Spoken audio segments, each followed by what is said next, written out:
Good morning. जय मसीह की आप सभी को। आइए हम परमेश्वर के भवन में आए तो आइए हम प्रार्थना करते हैं, उसके बाद आगे के समय में चलेंगे। हम धन्यवाद करते हैं हमारे महान जीवित खुदा यीशु मसीह। प्रभु धन्यवाद देते पिता आज के इस दिन के लिए खुदावंत जो आपने हम सबके जीवन में दिया है। प्रभु धन्यवाद पिता कि आपने ये दिन पिता हमारे जीवन में जोड़ा है पिता, और ये सुंदर सी सुबह पिता आपने दिखाई है। प्रभु हम प्रार्थना करते हैं आज इस भवन में पिता हम प्रार्थना करते हैं आप सभी को सही सलामत लेकर आना पिता, और जो लोग आए हैं पिता धन्यवाद देते हैं उन लोगों के लिए। प्रभु हम प्रार्थना करते हैं यीशु मसीह की आज का इस दिन और ये समय पिता अच्छा होने पर प्रभु हम प्रार्थना करते हैं कि आज के इस दिन में पिता जो भी यहाँ पर होगा हम प्रार्थना करते हैं यीशु मसीह की आप उसमें सहायता मदद करना, परमेश्वर की सारी चीजें अच्छे से होने पाए। प्रभु ऐसी निवेदन प्रार्थना करते हैं, खुदा विनती करते हैं कि हर एक व्यक्ति परमेश्वर जो आपके वचन को सुनने के लिए आज आया है, प्रार्थना करते हैं यीशु मसीह की उसके जीवन में पिता एक नया वचन मिलने पाए पिता, जो उसके जीवन को बदलने पाए। प्रभु हम प्रार्थना करते हैं यीशु मसीह उनके जीवन को आप अपने वचन से पिता आनंदित कर देना पिता, ऐसी प्रार्थना करते हैं यीशु मसीह। हर एक व्यक्ति को आप संभालना प्रभु, ऐसी प्रार्थना करते हैं। आगे के समय को पिता आपके हाथों में सौंपते हैं। इस प्रार्थना को यीशु मसीह के नाम से मांगते हैं, आमीन। गुड मॉर्निंग एक बार फिर से आइए हम आराधना करते हैं, परमेश्वर की आराधना करते हैं। मिलकर हम सना तेरी गाते, सारे जहां को सुनाते। मिलकर हम सना तेरी गाते, सारे जहां को सुनाते। जय जय हो तेरी, महिमा हो तेरी प्रभु, सबको आज्ञा गीत सुनाते। हालेलुया जय जय हो तेरी, महिमा हो तेरी प्रभु, सबको आज्ञा गीत सुनाते। जय जय हो सना तेरी गाते, सारे जहां को सुनाते। जय जय हो सना तेरी गाते, सारे जहां को सुनाते। सारे जहां का सहारा तूने हो का किनारा, दुनिया हमारी तूने वो जो बिठाए तूने।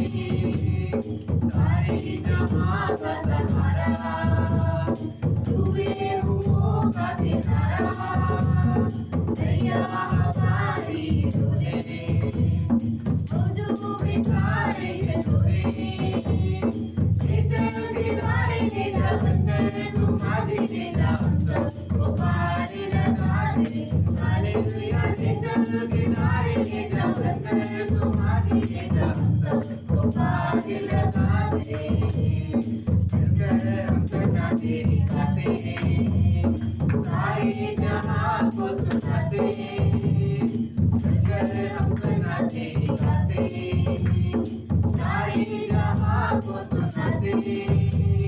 चारों तरफ घटाए, संतोर बादल छाए। तुझे नहीं किनारा, तू ही हमारा सहारा। चारों तरफ घटाए, संतोर बादल छाए। तुझे नहीं किनारा, तू ही हमारा सहारा। किनारे ले जा बंदर, तुम्हारे ले जा बंदर, पार लगा दे। हालेलुया किनारे ले जा बंदर, तुम्हारे ले जा बंदर, पार लगा दे। जय हम सना तेरी गाते, सारे जहां को सुनाते। जय हम सना तेरी गाते, सारे जहां को सुनाते। पापों में जीवन हमारा, कष्टों को झेल रहा है। कैसे बचेंगे सारे, दिखा भी जीवन हमारे। पापों में जीवन हमारा, कष्टों को झेल रहा है। कैसे बचेंगे सारे, दिखा भी जीवन हमारे। तू ही हमारी आशा, तू ही हमारा राजा, सबको पार लगा दे। हालेलुया तू ही हमारी आशा, तू ही हमारा राजा, सबको पार लगा दे। जय जय हो सना तेरी तेरी बातें, सारे जहां को सुनाते मिलकर हम सुना तेरी बातें, सारे जहां को सुनाते जय जय हो तेरी महिमा हो तेरी प्रभु सबको हम जय की सुनाते हालेलुया जय जय हो तेरी महिमा हो तेरी प्रभु सबको हम जय की सुनाते जिंदगी मेरी बदल गई जब से मसीह को पाया है खिल गई है कलियां नहीं यीशु बहार लाया है जिंदगी मेरी बदल गई जब से मसीह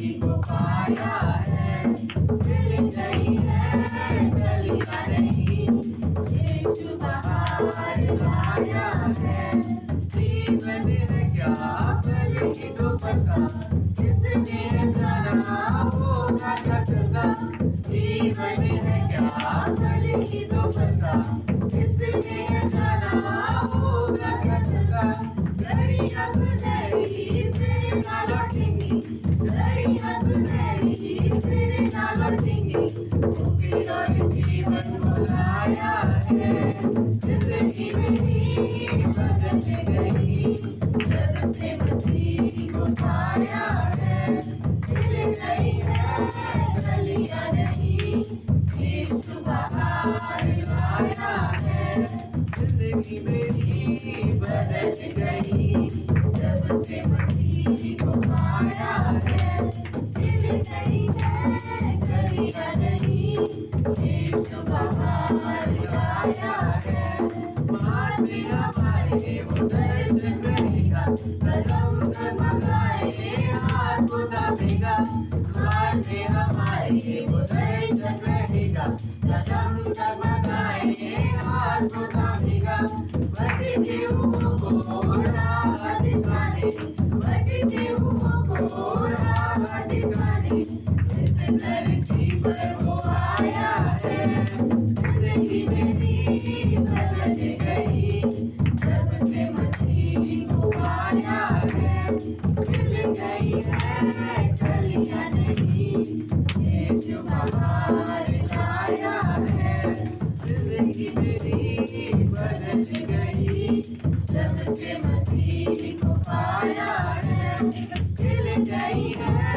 कलियां नहीं यीशु बहार लाया है जीवन की रोटी और अमृत जल कैसी भरपूरी से देता वो हमको जीवन की रोटी और अमृत जल को कैसी भरपूरी से देता वो हमको प्रभु बहाकर पाप हमारा प्रभु बहाकर पाप हमारा सारे प्रभु ने उठाया है जिंदगी मेरी बदल गई जब से मसीह को पाया है खिल गई है कलियां नहीं यीशु बहार लाया है जिंदगी मेरी बदल गई जब से मसीह को पाया है खिल गई है कलियां नहीं यीशु बहार लाया है। हाँ पिता जिंदगी हमारी बदल गई पिता जब से आपको पाया है प्रभु हमारी जिंदगी पिता आपने खुशियों से भर दी पिता हमारे जीवन में पिता आपने नए नए अनमोल पिता अनमोल खजाने पिता आपने दिए हमारे जीवन में प्रभु जो हमें आप में मिले पिता हम धन्यवाद करते बातों के लिए प्रभु आपने हमारे मार की रोटी बने यीशु मसीह हमें अमृत जल दिया प्रभु वो जल जो पिता कभी खत्म नहीं होता यीशु मसीह हमारे पापों को पिता अपने ऊपर ले लिया पिता और उठा लिया पिता अपने ऊपर अपने पापों को यीशु मसीह हम मिलकर पिता आज जहाँ पर जितने भी लोग हैं मिलकर आपकी महिमा गाते हैं यीशु मसीह धन्यवाद करते प्रभु इस समय को पिता आप संभालना पिता ऐसी प्रार्थना करते हैं धन्यवाद तेरे समय में तेरे समय तेरे समय में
प्रभु मेरा ये जीवन और मेरे सारे भजन तेरे लिए बने सुंदर तेरे समय में। प्रभु मेरा ये जीवन और मेरे सारे भजन तेरे लिए बने सुंदर तेरे समय में। तेरे समय में तेरे समय में तेरे समय में तेरे समय में। आपके समय में यीशु मसीह, आपके समय में पिता आप हमारे लिए हर एक वस्तु पिता खूबसूरत बनाते हो यीशु मसीह। जो हमारे लिए जरूरी है पिता वो आप देते हो पिता, पर अपने समय में यीशु मसीह, क्योंकि आपको हमारा भविष्य पता है यीशु मसीह। हमारे लिए क्या जरूरी है और क्या नहीं पिता ये आप जानते हो यीशु मसीह। प्रभु वो आप हमें उस समय के हिसाब से देते हो प्रभु। हम धन्यवाद करते हैं यीशु मसीह कि आपका समय हमारे लिए सही है यीशु मसीह। धन्यवाद देते हैं यीशु मसीह। योग्य केवल तू, हालेलुया। योग्य केवल तू, हालेलुया। योग्य केवल तू ही प्रभु, मेरे प्रभु यीशु। पवित्र केवल तू, हालेलुया। पवित्र केवल तू, हालेलुया।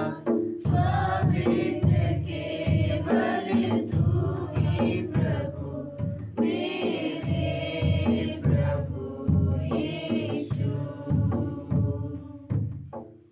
आदर और महिमा हो तेरी, आदर और महिमा हो तेरी, आदर और महिमा हो तेरी प्रभु, मेरे प्रभु यीशु। पवित्र केवल तू, हालेलुया। पवित्र केवल तू, हालेलुया। पवित्र केवल तू ही प्रभु, मेरे प्रभु यीशु। आदर और महिमा हो तेरी, आदर और महिमा हो तेरी, आदर और महिमा हो तेरी प्रभु, मेरे प्रभु यीशु। योग्य केवल तू, हालेलुया। योग्य केवल तू, हालेलुया। योग्य केवल तू ही प्रभु, मेरे प्रभु यीशु। मेरे प्रभु यीशु। हाँ पिता, पवित्र केवल आप हो यीशु मसीह। लेकिन पिता आपने मनुष्यों को पिता अपनी दृष्टि में पवित्र बनाया पिता। हम धन्यवाद करते पिता, आप उस आदर और महिमा के योग्य हो यीशु मसीह अभी भी पिता। हम धन्यवाद करते यीशु मसीह की आप योग्य हो पिता। हम धन्यवाद करते यीशु मसीह कि आप हर एक वस्तु को जो आप देते हो पिता वो अपने चीज़ों अपनी बातों से देते हो पिता। हम धन्यवाद करते यीशु मसीह हर एक उस बात के लिए खुदावंत। आगे के समय को पिता आपके हाथों में सौंपते प्रभु। धन्यवाद के साथ इस प्रार्थना को मांगते यीशु मसीह, आमीन।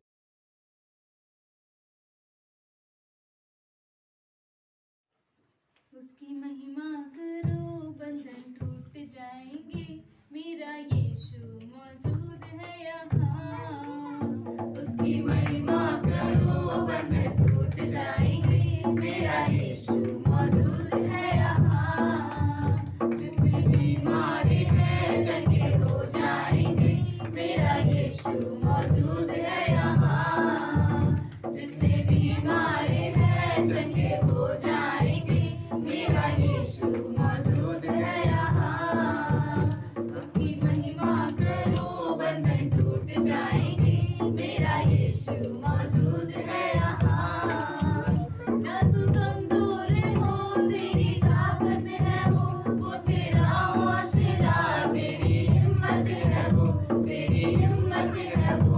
ना तू कमजोर हो, तेरी ताकत है वो तेरा हौसला, तेरी हिम्मत है वो, तेरी हिम्मत है वो। जितने कमजोर हैं नया बल पाएंगे, मेरा यीशु मौजूद है यहाँ। जितने कमजोर हैं नया बल पाएंगे, मेरा यीशु मौजूद है यहाँ। उसकी महिमा करो बंधन टूट जाएंगे, मेरा यीशु मौजूद है यहाँ। उसकी महिमा करो बंधन टूट जाएंगे, मेरा यीशु मौजूद है यहाँ। ना हालातों से डर, थोड़ा विश्वास कर, वो वफादार है। थोड़ा रख तू सब्र, थोड़ा रख तू सब्र। ना हालातों से डर, थोड़ा विश्वास कर, वो वफादार है। थोड़ा रख तू सब्र, थोड़ा रख तू सब्र। तेरे जितने रुके काम हो जाएंगे, मेरा यीशु मौजूद है यहाँ। तेरे जितने रुके काम हो जाएंगे, मेरा यीशु मौजूद है यहाँ।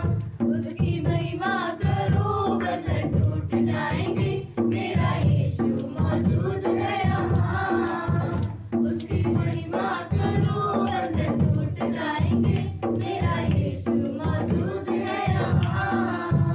वो है जिंदा खुदा, वो है सच्चा खुदा, तेरे नजदीक है, ना वो तुझसे जुदा, ना वो तुझसे जुदा। वो है जिंदा खुदा, वो है सबका खुदा, तेरे नजदीक है, ना वो तुझसे जुदा, ना वो तुझसे जुदा।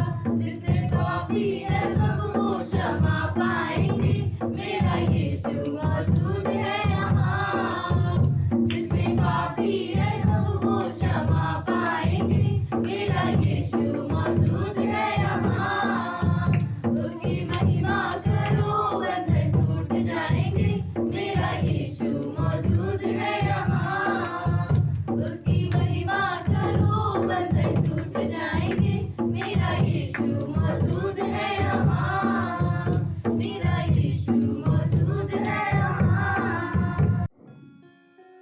तो परमेश्वर ने हमें वो आंखें दी हैं जो संसारिक लोगों के पास नहीं है। मतलब वो आंखें जो वो बातें देखती हैं जो परमेश्वर हमें दिखाना चाहता है ना। परमेश्वर हमें दिखाना चाहता है और उसने हमें वो कान दिए हैं ताकि हम उसकी आवाज़ सुन सकें। संसार उसकी आवाज़ नहीं सुन सकता। क्यों? क्योंकि संसार को क्या पसंद है? बुराई। और संसार परमेश्वर के लहू से ढका हुआ नहीं है। तो उसने हमें वो आंखें दी जिससे हम देख सके उन बातों को जो परमेश्वर हमें दिखाना चाहता है। वचन 18 देखेंगे, इफिसियों का 1 अध्याय वचन 18 पढ़ते। यहाँ पर इस प्रकार लिखा है, और तुम्हारे मन की आंखें ज्योतिर्मय हो कि तुम जान लो कि उसकी बुलाहट की आशा क्या है। यहाँ पर परमेश्वर कहता है कि मन की आंखें, ये वर्ड बहुत बार सुना होगा। दुनिया में भी लोग कहते हैं मन की आंखों से देखो, है संसार में भी है, बहुत सारी कुछ विचार रखते वो लोग। परंतु यहाँ पर जो आंखें परमेश्वर बात कर रहा है वो हृदय की आंखें हैं, जो हम उसकी बातों को जान सकें, उसकी बातों को जान सकें। और जो बुलाहट से उसने हमें बुलाया है, कहाँ पर बुलाया है? अपनी देह में। तो उस बुलाने की आशा, उसमें हमारे पास क्या मिरास है, परमेश्वर की क्या मिरास है, उसको हम जानें। तो क्या कहता है कि उसकी बुलाहट की आशा क्या है ये जानो, और पवित्र लोगों में उसकी मिरास की महिमा का धन कैसा है। मिरास की महिमा का धन, मिरास सबको पता है? मिरास जो हमें पुरखाओं से मिलती है, जिसे हमने कमाया नहीं, जिसमें हमने कुछ भी निवेश नहीं किया, हमें एक तरीके से मतलब एक तरीके से गिफ्ट तो नहीं बोल सकते, गिफ्ट दूसरों से दिया जाता, ये हमें जैसे कि बोला गया विरासत हमें पुरखाओं से मिलता है, वो मिरास। तो हमें हमारे परिवार से मिला, कुछ ना कुछ सबको मिलता है। तो जब हमने मसीह में जन्म लिया है, जब हमने परमेश्वर में जन्म लिया है, तो उसकी भी तो विरासत हमें मिलेगी। हाँ, हम अपने पुरखाओं के हिसाब लगाते, इतनी ज़मीन है, हमारा हिस्सा इतना है, इतनी प्रॉपर्टी इसमें, इतना हमारा हिस्सा, हम सब हिसाब लगाते हैं कई बार। तो परमेश्वर कह रहा है कि तुमने धरती पर जन्म लिया है, वहाँ तुम्हारी मिरास है, पर तुमने नया जन्म मुझ में, यीशु बोले तुमने मुझ में जन्म लिया है, तो मैं भी तुम्हें बहुत कुछ दे रहा हूँ, मेरे पास भी वो मिरास है जो तुम्हारी है। तो यही वचन कह रहा है कि मिरास जो है मसीह की, उसको हम जान सके कि उसकी महिमा कितनी है, कितना उसने महिमा का धन हमारे पास कितना है। ठीक है, तो चलिए प्रार्थना करेंगे। आइए प्रार्थना करते हैं, आगे बढ़ेंगे।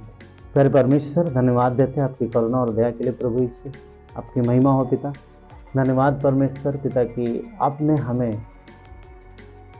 अपनी महिमा से भरा है, आपने हमें मिरास दिया है। हम खाली नहीं हैं, हमने नया जन्म पाया और हमने प्रभु आप में जन्म पाया। और जब हम आप में जन्मे हैं तो आप हमारे पिता हो और आपने हमें अपनी मिरास सौंपी है और वो अनंत है परमेश्वर, वो कभी ख़त्म नहीं होगी। धरती का धन तो कई बार ख़त्म हो जाता है, नष्ट हो जाता है, चोरी हो जाता है, छीने जाने का डर है, परंतु जो आपने दिया है वो सदा के लिए हमारे पास। धन्यवाद देते, आपकी महिमा हो प्रभु, धन्यवाद देते। आप हमारी आशा हो परमेश्वर प्रभु, हम विश्वास से देखते हैं पिता, धन्यवाद देते हैं। सारा आदर गौरव महिमा आपको देते हैं, उद्धार करता यीशु नासरी के नाम से, आमीन। बैठ सकते हैं।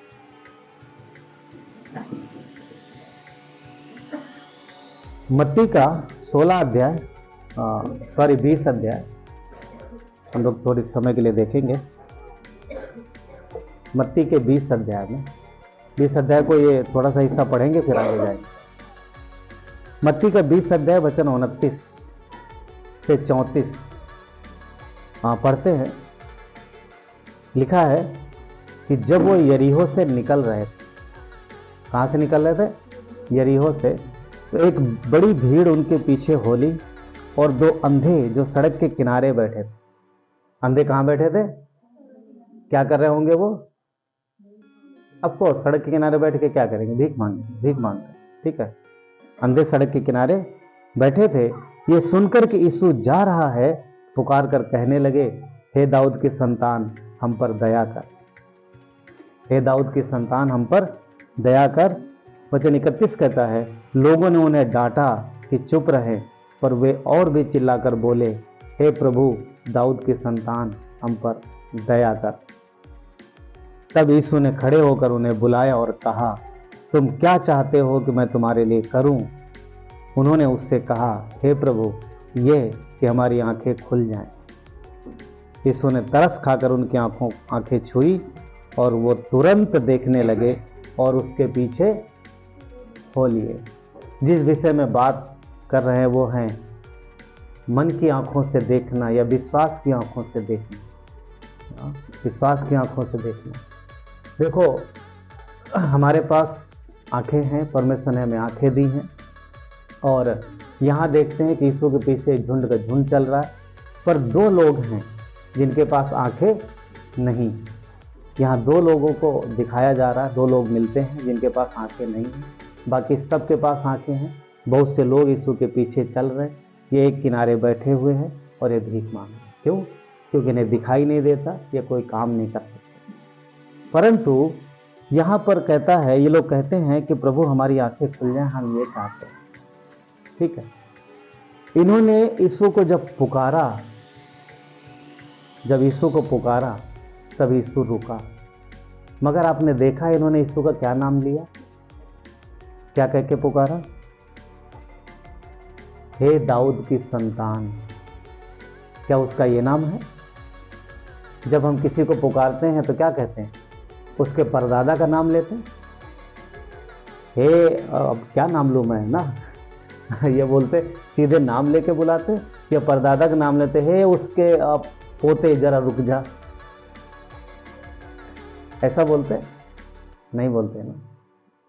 देखो सुनो, इनके पास आंखें शरीर की नहीं है, परंतु इनकी आंखें खुली हुई हैं और ये देख पा रहे हैं, ये जान पा रहे हैं कि ये जो व्यक्ति आ रहा है, जिसके पीछे भीड़ चल रही है, जिसका शब्द में हम लोग सुन रहे हैं, हाँ, इन्होंने आवाज सुन के समझ गए कि यीशु मसीह।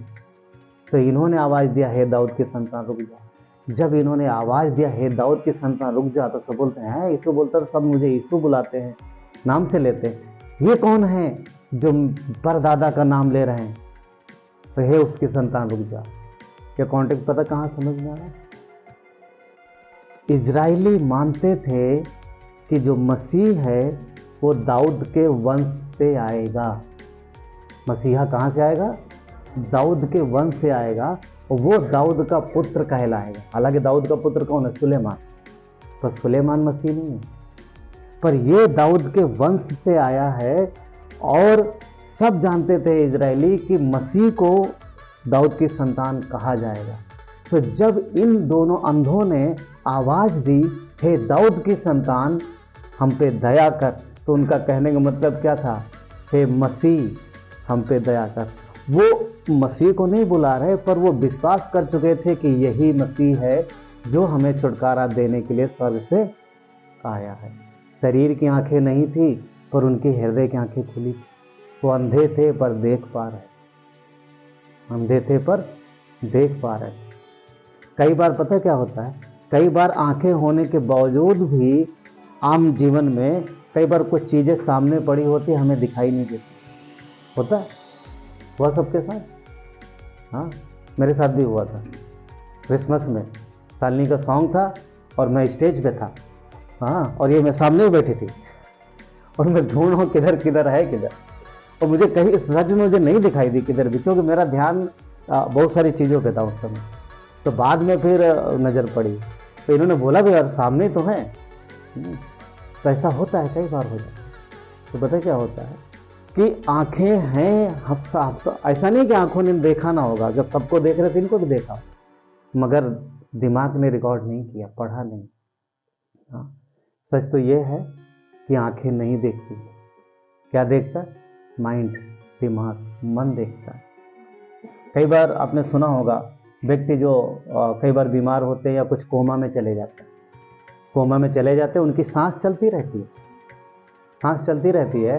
कई बार उनकी आंखें भी खुली रहती, आंखें भी झपकती हैं, पर वो कुछ देख नहीं पाते, कुछ नहीं देखते वो। क्यों? क्योंकि उनका माइंड जो है वो डेड हो गया, या फिर उन चीज़ों को पढ़ नहीं पा रहा। तो आंखें नहीं देखती, देखता है मन। हाँ, और इसीलिए यीशु ने क्या, यहाँ पर क्या लिखा है इफिसियों में, कि तुम्हारे मन की आंखें ज्योतिर्मय।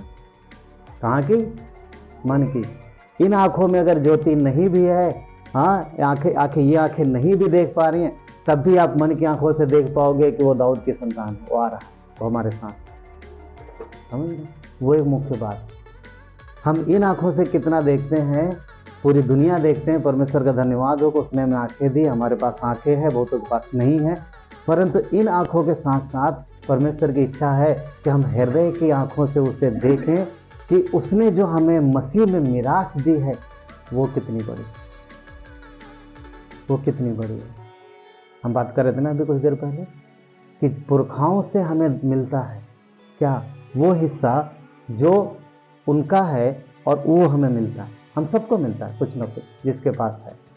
हाँ, किसी के पास नहीं है तो बुरा मत मानिए, ठीक है? परमेश्वर आपके हिस्से में है। हाँ, हो सकता है कि हमारे धरती के माता पिता के पास ज़्यादा कुछ ना हो, कभी कभी हो सकता है कुछ भी ना हो, हमें उनसे कुछ ना मिले, मगर परमेश्वर जो हमारा पिता है नए जन्म के बाद, वो हमें खाली नहीं छोड़ता कभी। उसके पास है हमारे लिए बहुत कुछ है, आपके लिए बहुत कुछ है।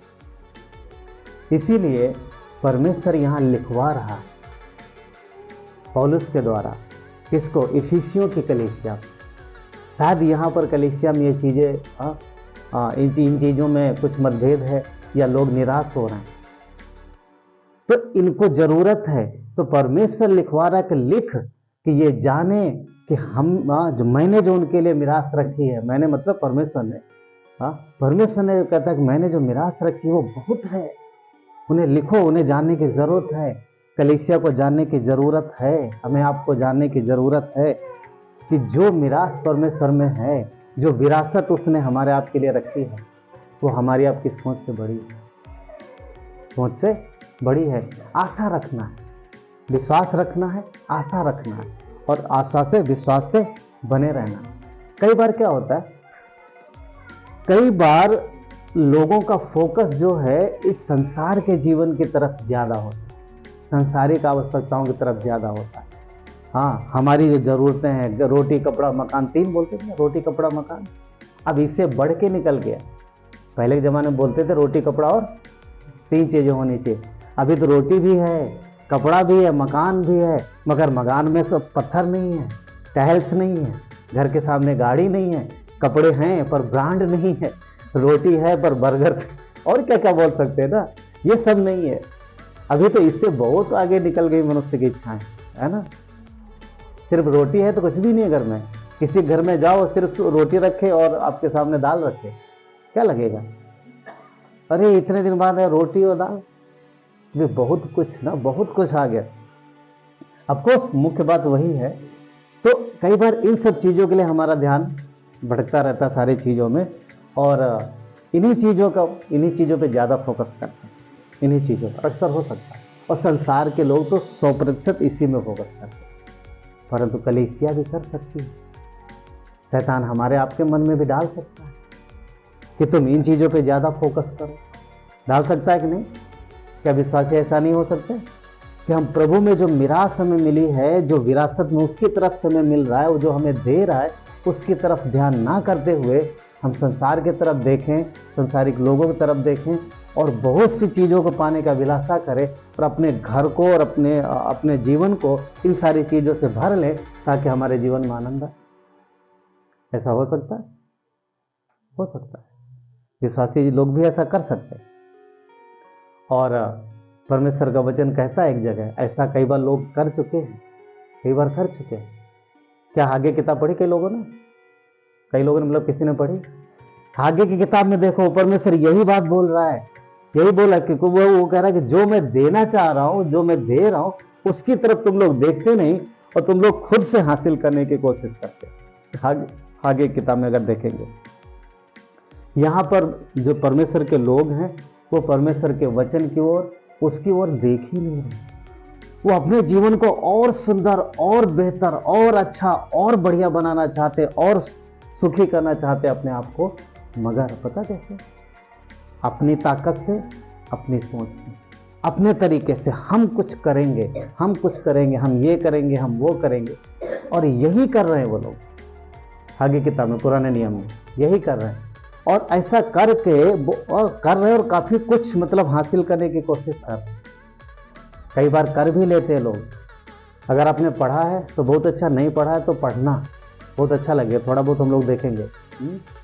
तो वहाँ पर लोग कुछ कई बार हासिल कर लेते हैं, मगर परमेश्वर हंसता है उनके ऊपर, कहता है कि तुमने हासिल तो किया है मगर तुमने छेद वाली थैली में डाला, छेद वाली थैली। एक कहावत पहले हम सुनते थे, शायद आप लोगों ने भी सुनी है, चलनी में दूध दो, ऐसा कुछ तो बोलते थे।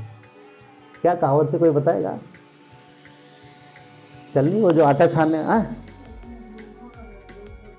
समझ रहे? तो बोलते हैं कि मतलब वो कहावत ऐसी थी कि आप छेद वाली छन्नी जिसे आटा छानते हैं उसमें अगर आप भैंस का दूध निकालेंगे तो कहाँ रुकेगा वो। तो परमेश्वर कुछ ऐसे कह रहा है कि तुम डाल तो रहे हो पैसे, उसमें थैली होती। आजकल जेब है, आज भी हम लोग बटुआ पास वगैरह रखते हैं, मगर उस समय कॉइन होते थे, कॉइन, तो वो थैली में ही डाले जाते। तो परमेश्वर का वचन कह रहा है कि तुम लोग कमाते हो पर डालते हो ऐसी थैली में जिसमें नीचे छेद है, ऊपर से गिरता हो, नीचे से निकल जाता है, तो टिकता नहीं है, इकट्ठा नहीं होता। चलिए थोड़ा हम चलते हैं आगे किताब में।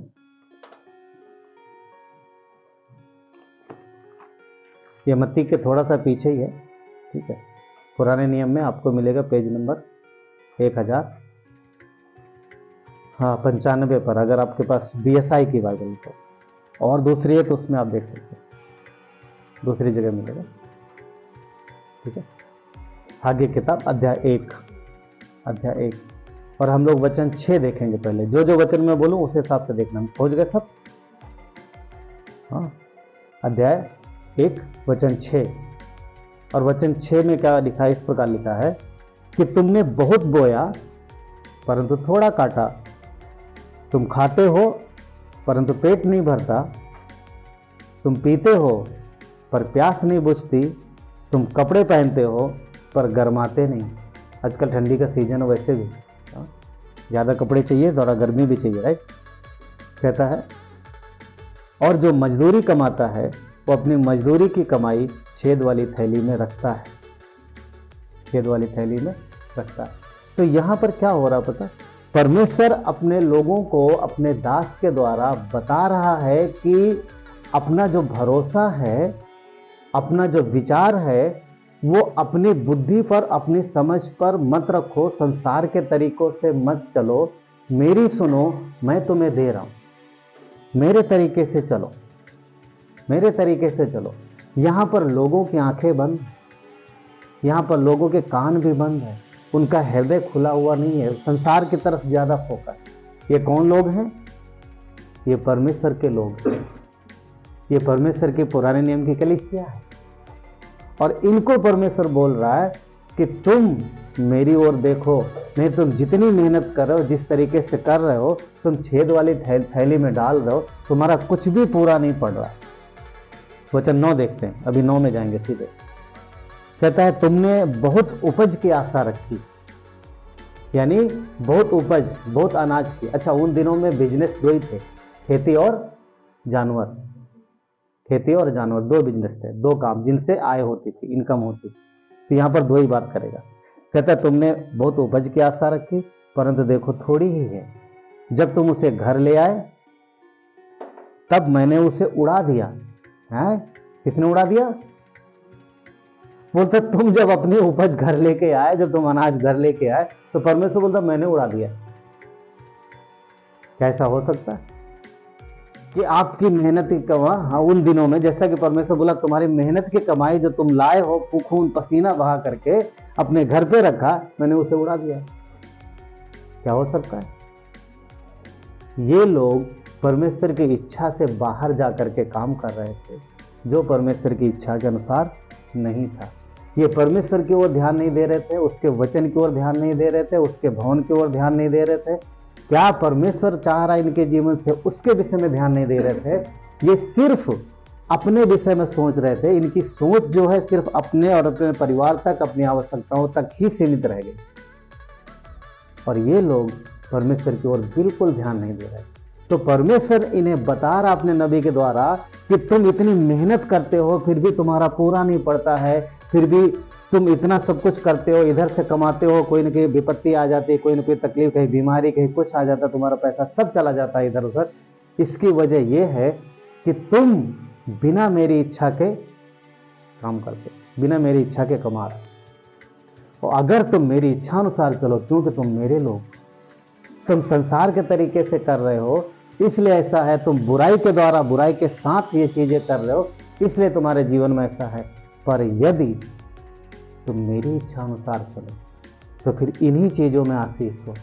क्या वचन नहीं कहता कि जब हम परमेश्वर की इच्छा अनुसार जाते हैं तो परमेश्वर में आशीष देता? हाँ, आशीष देता।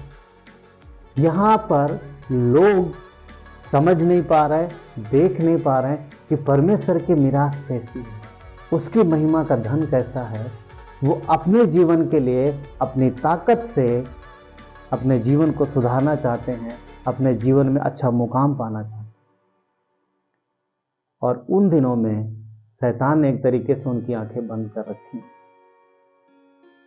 उनकी आंखें बंद कर रखी और उनकी बुद्धि को भी अंधी करके रखा, उनकी बुद्धि को। और इफिसियों की कलीसिया में पौलुस लिखता है कि तुम्हारी मन की आंखें ज्योतिर्मय हो, कि तुम जान लो कि परमेश्वर ने तुम्हें जो धन दिया है धरती के इस धन से बहुत बढ़ के, वो कभी खत्म नहीं होगा। अगर परमेश्वर की इच्छा अनुसार किसी काम में हाथ लगाओगे तो आशीष बढ़ती जाएगी। क्या परमेश्वर ने इनको नहीं बोला था व्यवस्था विवरण में कि तुम यदि मेरे वचन के हिसाब से जाओगे तो तुम्हारे फल कच्चे नहीं गिरेंगे, तुम्हारे भेड़ बकरियां जो हैं वो बढ़ती जाएंगी, हर चीज में मैं तुम्हें आशीष दूंगा। मगर मलाकी किताब कौन सी किताब है पता है? पुराने नियम की आखिरी पुस्तक। कौन सी है? आखिरी पुस्तक। व्यवस्था विवरण इजराइल से मिस्र से निकलते हुए जंगल में दी जा रही एक तरीके से इनको वो व्यवस्था है जहां से इनको शुरू करना। शुरुआत में परमेश्वर बोल रहा है यदि मेरी इच्छा अनुसार चलोगे, मेरे वचन के अनुसार चलोगे तो मैं तुम्हें धरती पर ब्लेस करूंगा, इतना ऊंचा उठाऊंगा कि सारी जातियां तुम्हारे द्वारा मुझे महान करेंगी। अब मलाकी की किताब पुराने नियम की आखिरी किताब, उस किताब में परमेश्वर इन्हें वादे दे रहा है, बीच में बहुत कुछ होता है, मगर अंत में देखते हैं कि आखिरी में ये लोग अभी तक भटके, अभी तक खुद की समझ से, खुद की बुद्धि से पाना चाह रहा है। मलाकी किताब आखिरी किताब, पर यहाँ भी परमेश्वर उन्हें समझा रहा है कि समझो और जानो कि क्या जरूरत है। ठीक है, आगे देखते हैं, आगे देखते। हाँ, 9 पढ़ रहे थे ना। क्या कहता है कि तुमने बहुत सी उपज की आशा रखी, परंतु देखो थोड़ी ही है। पर जब तुम उसे घर ले आए तब मैंने उसे उड़ा दिया। सेनाओं की यहोवा की यही वाणी है, ऐसा क्यों हुआ? ऐसा इसलिए नहीं हुआ कि मेरा भवन उजाड़ पड़ा? वो बोल रहे कि मेरा घर उजाड़ पड़ा है, मेरे घर में कुछ नहीं है, मेरा घर एकदम टूटा फूटा है और तुम मेरे घर की तरफ ध्यान नहीं दे रहे, क्योंकि तुम मेरे लोग हो, मैं तुम्हारा परमेश्वर हूं, मैं तुम्हारा राजा हूं। तुम सिर्फ अपने घर की तरफ देख। इसको आज कैसे अप्लाई कर सकते हैं? इस वचन को सुनो। आज परमेश्वर का भवन क्या है? कौन बताओ, जोर से बोलो। कलीसिया। और अफकोर्स प्रभु के देह कलीसिया वो परमेश्वर का भवन है। दूसरा हम खुद हैं, हम भी तो हैं, हम है ना। पर्सनली परमेश्वर हमारे अंदर निवास करता है। तो 2 तरीके से भवन टूटा फूटा हो सकता है, नंबर 1 कलीसिया, नंबर 2 स्वयं। तो कई बार हम अपने विषय में नहीं सोचते हैं कि हम कैसा जीवन जी रहे हैं। हम प्रभु के लोग हैं, वो प्रभु के लोग थे, उन्होंने भरोसा परमेश्वर पे छोड़ दिया, संसार के तरीकों से, संसार की बुद्धि से सब कुछ पाना चाह रहे थे। अगर आज विश्वासी ऐसा करते हैं तो परमेश्वर वही कहता है कि तुम अपनी समझ का सहारा रखते हो, तुम अपने आप पर भरोसा करते हो, परंतु हम मुझ पर भरोसा नहीं करते। और जब हम ऐसा करते हैं तो हम फिर परमेश्वर के भवन को भी बिगाड़, व्यक्तिगत तौर पे हम उसका भवन है, और अगर हम उसका भवन है तो उसके भवन में किसकी महिमा होनी चाहिए? तो कई बार विश्वासी होने के नाते जब हमारा फोकस संसार की तरफ जाता है तब हमारे जीवन से परमेश्वर को महिमा नहीं मिलती, और उसका भवन, कहना मेरा भवन उजाड़ पड़ा है। उजाड़ का मतलब उसमें आराधना नहीं हो रही, उसमें संगति नहीं हो रही, उसमें महिमा नहीं हो रही, उसमें आराधना वर्शिप नहीं हो रही। समझ रहे? तो किस में होना चाहिए? हमारे द्वारा होना चाहिए, हमारे द्वारा। हम उसका भवन है, ये कलीसिया उसका भवन है। तो परमेश्वर बोलता है कि मैंने तुम्हें नया जीवन दिया है, तुम मेरी संतान हो, मैं तुम्हारे जीवन में तुम्हें आगे बढ़ाऊंगा, तुम्हारी सहायता करूंगा, मगर तुमको मेरी तरफ देखना। और वचन कहता है कि कई बार संसार के हाकिम ने लोगों की बुद्धि को अंधा कर दिया। 2 कुरिन्थियों 4:4 कहता उन अविश्वासियों के लिए जिनकी बुद्धि इस संसार के हाकिम ने अंधी कर दी। अफकोर्स उसने अविश्वासियों की बुद्धि तो अंधी की है, पर कई बार वो विश्वासियों की आंखों के आगे भी पर्दा डाल देता है ताकि हम उसकी महिमा का वो धन ना देख सके जो परमेश्वर हमें दिखाना चाहता है, जो वो हमें दिखाना चाहता है।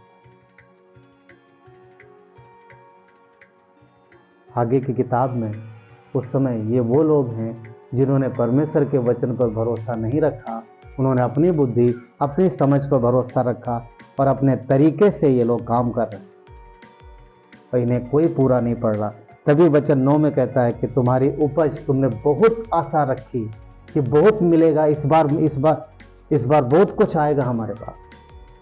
क्या दुनिया, क्या संसार के लोग ऐसा आशा नहीं रखते? तुमने सोचा होगा ना, मतलब आप लोगों ने देखा होगा, कई बार सुना होगा, इस बार मैंने ये वाला काम किया, बढ़िया अच्छा पैसा आएगा, है ना। देखिए, कहने का मतलब ये नहीं है कि परमेश्वर इन सब चीज़ों के लिए मना करता, मगर वो कहता है कि तुम मेरा भवन हो, मेरी महिमा होनी चाहिए, मेरे तरीके से चलो, तब आशीष आएगी, तब ब्लेसिंग आएगी। दुनिया जो कर रही है करने दो। क्यों? क्योंकि उनके पास वो परमेश्वर नहीं है जो तुम्हारे पास है। तुम्हारा जीवित परमेश्वर, वो तुम्हारे साथ है, रास्ता दिखाता है। तो हमारा जो आनंद है, हमारी जो आशा है, हमारा जो प्रेम है, वो परमेश्वर के साथ। और इस समय हम देखते हैं आगे के पुस्तक में चीजें नहीं हो रही हैं, और आज विश्वासी भी कई बार इस तरीके से कर सकते हैं। पुराने नियम में कई बार देखोगे परमेश्वर ने उदाहरण रखा है, हर एक चीज के लिए उदाहरण रखा है। देखिए, पुराना नियम हमारे लिए एक उदाहरण है ताकि हम उससे सीखें। कई सारे व्यक्ति हैं, याद है एक उसमें यीशु के 7 अध्याय में एक सैनिक, किसी ने पढ़ा? यीशु के 7 अध्याय में एक सैनिक था जिसका नाम था आकान। सैनिकों को बोला गया था कि तुमको सारी चीजों को खत्म करना, कुछ भी वहां से लेना नहीं, कुछ भी लेना नहीं। सबने सुना बड़े ध्यान से, यीशु ने एक एक कर को हाथ उठवा के सबने सुना, हाँ सुना, क्या करना है, वहां से कुछ भी नहीं लेना है। हम लोग जाएंगे उस देश में, चढ़ाई करेंगे, जो भी चीजें सब नष्ट कर देंगे, कुछ भी वहां से लेना नहीं है। ये किसने बोला है? परमेश्वर ने बोला। सबने सुन लिया। आज का आर्मी बोलते ना क्लियर, हाँ क्लियर, अब कोई कुछ नहीं करेगा। हाँ, सैनिक थे तो ये सब गए। और इसको क्या दिखाई दिया पता? सोने की ईंट, चांदी और कपड़े, एक ओढ़ना था कुछ। इसके मन में लालच आ गया, और उस समय जो निर्देश दिया गया था वो निर्देश इसको दिखाई नहीं दे रहा, और उसने लिया। आपको पता है, इस लालच की वजह से, उस आज्ञा जो नहीं देखा, इसकी वजह से वो और उसका पूरा घराना नष्ट हो गया। सबने पढ़ा नहीं बात? यीशु 7 अध्याय, सब मर गए। क्या कमाया? लाया तो बहुत, पर मिला क्या? कुछ नहीं मिला। और एक दूसरा उदाहरण और मिलता है उसमें, दूसरा राजा में गेहजी। हाँ, वो तो बहुत फेमस है गेहजी, विश्वासियों में, राइट। कई बार लोग बोलते हुए तो गेहजी जैसा काय बना जा रहा है, गेहजी, राइट। सोचो, नामान जो वहां का था वो बहुत कुछ लेके आया था, एलीसा ने सब इनकार कर दिया, मैं तुझसे कुछ नहीं लूंगा। पर गेहजी, अरे बाप रे बाप, इतना सब लाया, ले लेता तो हम लोग, एलीसा के पास बहुत सारे सेवक थे, बहुत से, मतलब उसके बाइबल स्कूल में कई सारे शिष्य थे, तो शायद उनको जरूरत होती होगी। पर ये जो है वहाँ का सेनापति है नामान, और वो अपने कोढ़ को ठीक कराने के लिए आया। जब कोढ़ ठीक हो गया तो भेंट देने आया। सबको पता ना ये बात, सबको पता। और भेंट बहुत लाया था, भारी मात्रा में धन लाया था। और चेले देख के खुश हो रहे होंगे, गुरुजी को मिलेगा, हमें भी मिलेगा, हमें भी मिलेगा, थोड़ा थोड़ा मिलेगा। हाँ, सब थोड़ा थोड़ा मिले, सबका गुरुजी के पास आएगा, सबको मिलेगा। और ये गेहजी उसको थोड़ा सा एलीसा का बहुत नज़दीकी था, और ये सोच रहा हूँ मुझे तो और ज़्यादा मिलेगा, मैं तो इनके साथ साथ रहता हूँ। और बाद में ये शॉक्ड हो गया होगा जब उसने बोला मुझे कुछ नहीं चाहिए, मैं ले नहीं सकता तेरे। क्यों? क्योंकि वो ऐसी जगह से आया था जहाँ का धन एलीसा स्वीकार नहीं कर सकता, वो सही नहीं था, वो सही तरीके से नहीं था। तो एलीसा ने देखा कि ये चीज़ मैं इससे ले नहीं सकता हूँ क्योंकि परमेश्वर की इच्छा के खिलाफ है। कई बार हमें आपको ध्यान रखने की जरूरत है। दुनिया में आप जाते हैं, संसार में आप जाते हैं, बहुत कुछ आपको मिल सकता है, कई सारी चीज़ें, वहाँ पर ध्यान रखना ये हमारे ग्रहण योग्य हैं या नहीं। कई बार धन भी आ सकता है, आपको किस रास्ते से आ रहा है ये भी देखने की जरूरत है। क्या ये सही तरीके से आ रहा है, या क्या ये वचन के अनुसार आ रहा है, और या फिर शॉर्टकट से आ रहा है। शॉर्टकट समझते हैं, रिश्वत टेबल के नीचे से, है ना, वो सही नहीं है। हाँ, तो कहने का मतलब यह है कि शैतान कई बार ऐसा देगा, वो टेबल के नीचे से, मतलब परमेश्वर के नियमों के खिलाफ जा करके शॉर्टकट से देगा, ये ले लो यार। वहाँ हमें देखने की जरूरत है, वहाँ हमें समझने की जरूरत है। अगर कुछ चीज़ें हम परमेश्वर के लिए छोड़ते हैं तो परमेश्वर देखता है और प्रसन्न होता है। ऑफकोर्स अगर आप वो धन ग्रहण कर लेते हो तो आपके जीवन में चीज़ें आ जाएंगी, थोड़े समय के लिए खुशहाली आ जाएगी, थोड़े समय दिखाई देगा, मगर पता वो आशीष नहीं लाएंगे, वो ब्लेसिंग नहीं होगी, उसमें बुराई ही निकलेगी। और ये हमें आपको जानने की जरूरत है। अविश्वासी लोग कितना धन कमा लेते हैं। कई बार आपने देखो अविश्वासी बहुत जल्दी धनी हो जाते हैं। क्यों धनी हो जाते हैं? उनके लिए कोई रूल्स ही नहीं है। इधर भी चीन देखो, सबसे बड़ा उदाहरण विश्व के हिसाब से चाइना, उसे कोई मतलब ही नहीं, कोई मरे कोई जिए, उससे क्या फर्क पड़ता है। हाँ, नास्तिक है वो एक तरीके, जो भी आ रहा आने दो, सब बेचो उल्टा पुल्टा चीजें, जो भी जा रहे हैं, पड़ोसी देश मर जाए तो हम कमा लेंगे। खैर एक अलग मैटर है, मगर पॉइंट ये है कि हम और आप, हमें परमेश्वर की इच्छा को देखते हुए जाना। हम सकरे मार्ग में जा रहे हैं। कौन से मार्ग में? वो हाईवे नहीं है। हाँ, हाईवे मतलब चौड़ा रास्ता नहीं है, वो सकरा रास्ता। सकरे रास्ते में हमें, सकरा रास्ता कभी गए ऐसी पगडंडी से गुजरे? पगडंडी मतलब मेड़ सब गए होंगे। खेत की मेड़ बहुत बढ़िया उदाहरण है। इधर पानी धान के फसल में, ठीक। और 7, 8, 10, 12 लोग है, कैसे जाएंगे? लाइन से 1 by 1 जाएंगे। और जो भी इधर उधर करेगा तो क्या है, पैर गीले होंगे, पानी में जाएगा। सकरा रास्ता, तो लाइन से जाना। पर दूसरी तरफ सूखा मैदान हो और वहां 10-12 लोग जाए, कैसे जाएंगे? फिर वो भी लाइन से जाएंगे, मगर आगे पीछे नहीं, ऐसे सब। हाँ, एक दूसरे का हाथ पकड़े एक साथ चलेंगे, किधर भी जा सकते।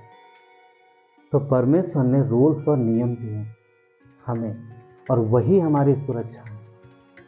परमेश्वर की इच्छा ही हमारी सुरक्षा है। तो हम परमेश्वर की इच्छा में रहते हुए आगे बढ़ते हैं, तब वो हमारी कवरिंग बनता है। और वही कवरिंग ही वो बोलता है कि जो छेद वाली थैली और बिना छेद वाली थैली, बॉटम, हाँ वो क्या बोलते हैं कि अगर थैली छेद वाली है, छेद वाली थैली मतलब परमेश्वर की इच्छा से बाहर काम करना, पर और मतलब सुरक्षा के हिसाब से परमेश्वर की इच्छा के अनुसार जाना। तो यहाँ गेहजी ने वही किया, और क्या मिला उसको पता, हम सब जानते हैं। गेहजी ने क्या कमाया? सिर्फ अपने लिए? पूरे परिवार के लिए कोड़ कमाया, हमेशा के लिए कोड़ कमाया उसने। तो जो परमेश्वर की इच्छा से बाहर हम कमाते हैं, वो हमारे जीवन में ब्लेसिंग कभी नहीं लाएगा, वो हमेशा तकलीफ ही लाएगा। ऐसा नहीं है कि संसार के लोगों को तकलीफ नहीं लाता है, पर हम उनकी खाली चमक धमक देखते हैं। कई बार विश्वासी उनके चमक धमक देखते, अंदर की बातें नहीं पता रहती। किसी ने एक विचार, मतलब कहीं पर मैंने थॉट सुना था, बोलते हैं जो अमीर हैं, जो बहुत अमीर लोग हैं, उनकी जिंदगी बड़ी बोरिंग होती है। कैसे? अपनी इच्छा से कुछ नहीं कर सकते। क्योंकि वो ना अपनी इच्छा से खा सकते हैं, ना अपनी इच्छा से पहन सकते हैं। आप कुछ भी पहनो, कोई कुछ बोलेगा? कुछ भी घर में पकाओ खाओ, कौन कुछ बोलेगा? पर वो जब जाते हैं तो सामने के हिसाब से जाते हैं, उनको क्या अच्छा लगेगा, स्टेटस हमारा। कौन सी छोटी सी गाड़ी में नहीं जा सकते, कुछ भी नहीं पहन सकते, कुछ भी नहीं खा सकते।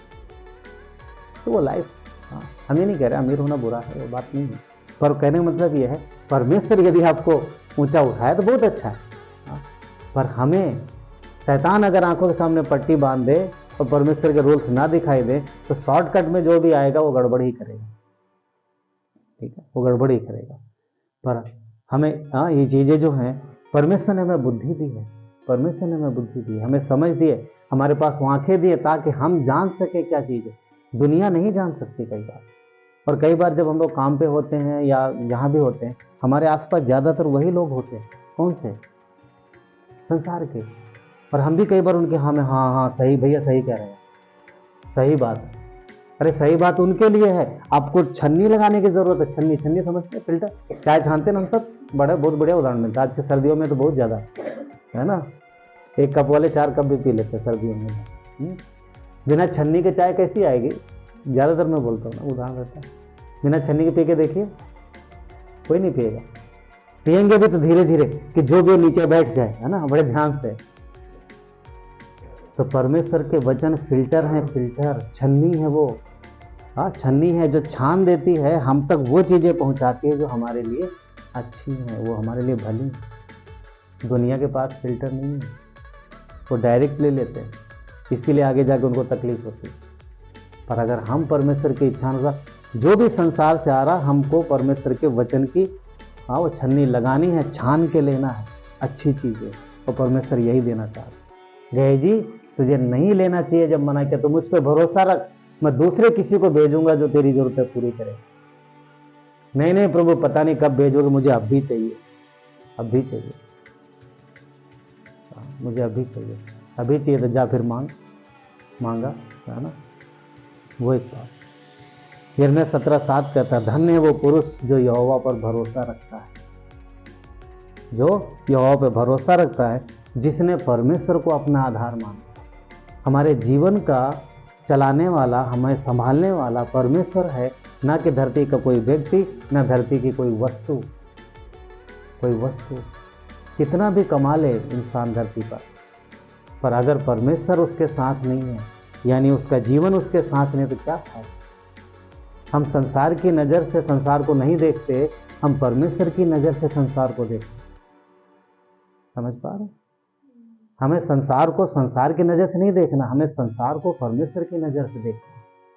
उस तरीके से 8 कहता है, या 17:8 यिर्मयाह का, वो उस वृक्ष के समान होगा जो नदी के किनारे लगा है और उसकी जड़ कहाँ होगी? जल के पास होगी। पेड़ को क्या चाहिए? जल। पेड़ को जल चाहिए और अच्छी भूमि चाहिए। हमें परमेश्वर ने वहीं लगाया, नदी किनारे। सारी आशीष है वो। एफिसियों 3 क्या कहता है? हम आशीष के वारिस हैं। तो पहले परमेश्वर की इच्छा, परमेश्वर के वचन को जानना है, फिर आगे देखना है कि अब हमारे जीवन में चीज़ें कैसी हो सकती। वो एक बात।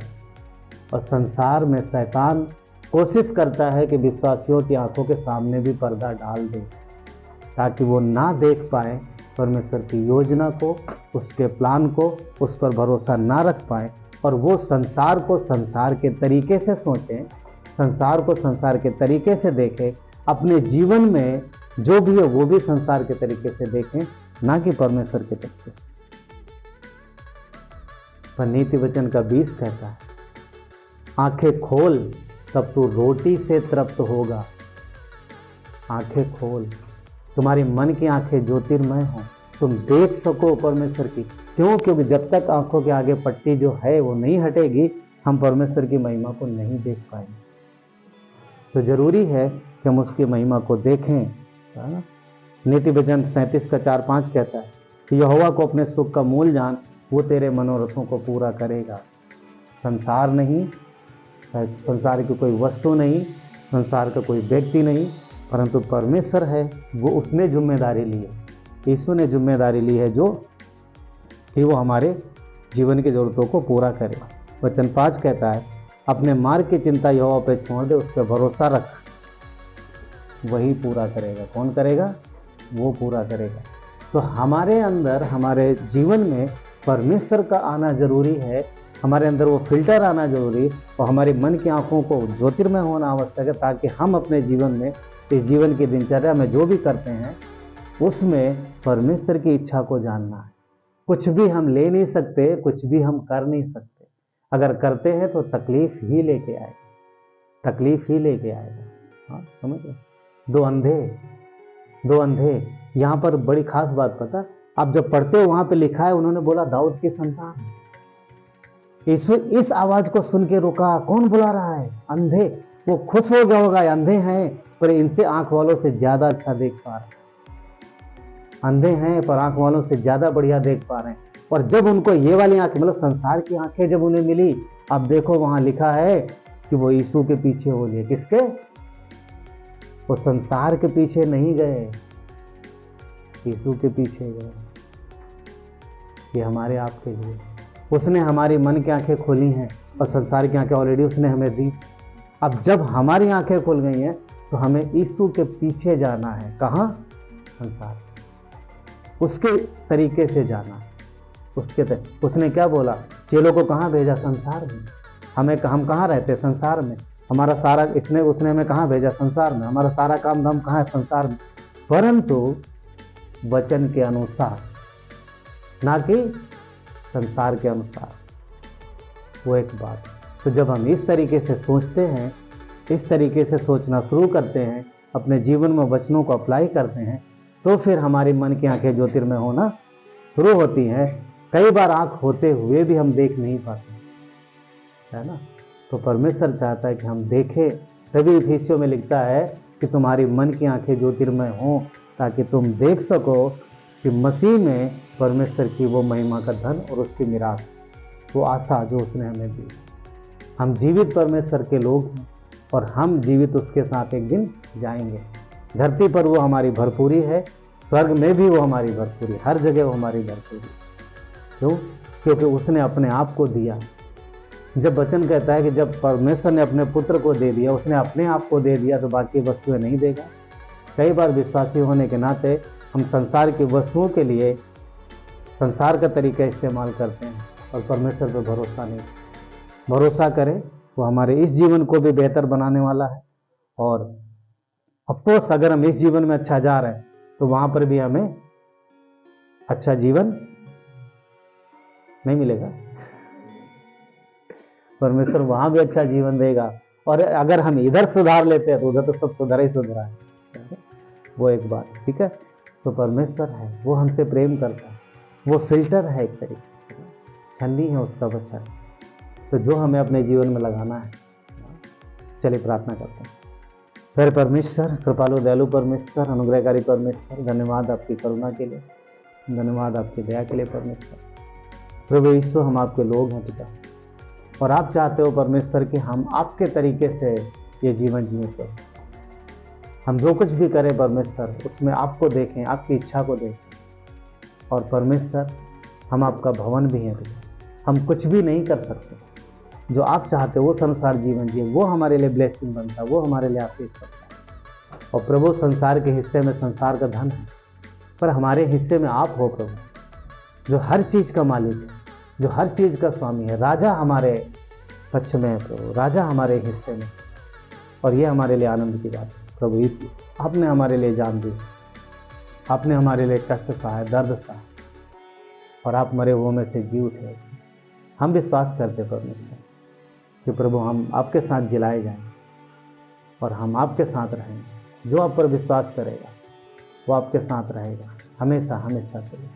धन्यवाद देते पिता, यहाँ पर आपके देह है परमेश्वर। प्रभु हमारी प्रार्थना, हर एक को ब्लेस करो परमेश्वर। धरती पर जो भी इनकी आवश्यकता है प्रभु, आपने वादा किया है कि आप उन्हें संभालोगे और पूरा करोगे। प्रभु प्रार्थना करते परमेश्वर की हम सब उस तरीके से आपको देखें परमेश्वर, जैसा आप देखना चाहते। धन्यवाद देते प्रभु यीशु, आपकी महिमा हो परमेश्वर। धन्यवाद देते हैं, सारा आदर गौरव महिमा आपको देते हैं। प्रार्थना उद्धार करता है यीशु नासरी के नाम से, आमीन।